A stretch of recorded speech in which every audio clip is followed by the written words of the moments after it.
Hello!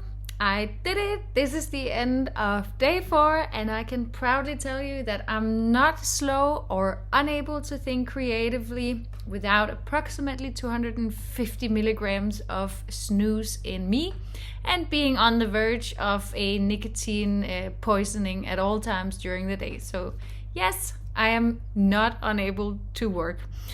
I know it sounds super stupid, but this has been my biggest fear when it comes to quitting the snooze. So it's such a milestone for me to realize that I can work and I can be creative without taking snooze all the time. So that's great.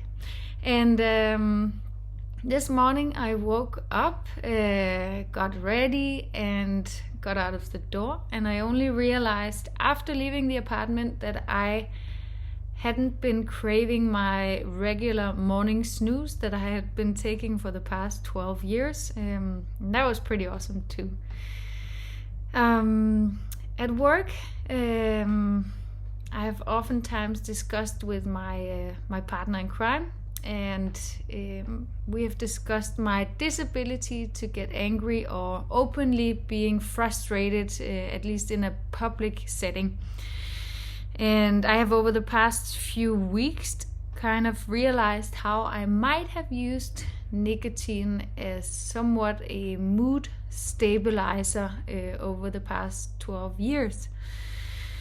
And I think it might actually be okay to show a little anger once in a while. Show people where my limit is of certain things, or let them know that this is how I feel sometimes, or how I actually feel. And I'm starting to realize that snooze might have prevented me to do so, and I think that's quite scary.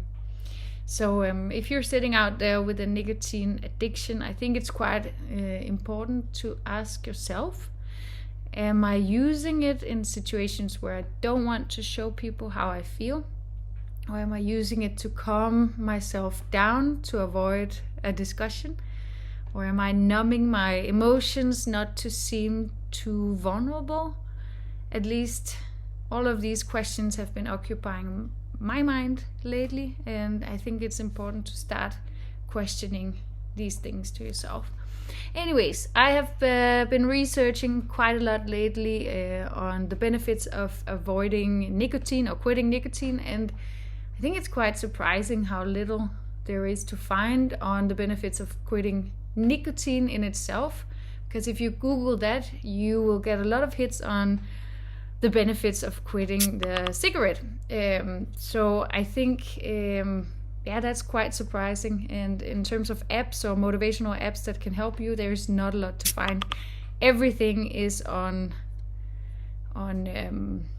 quitting smoking. So final words for today is a big shout out to Slutta, a Swedish app, funnily enough, that gives you something that doesn't only applaud to quitting cigarettes. So yeah, thank you so much for tuning in, and see you tomorrow. Bye.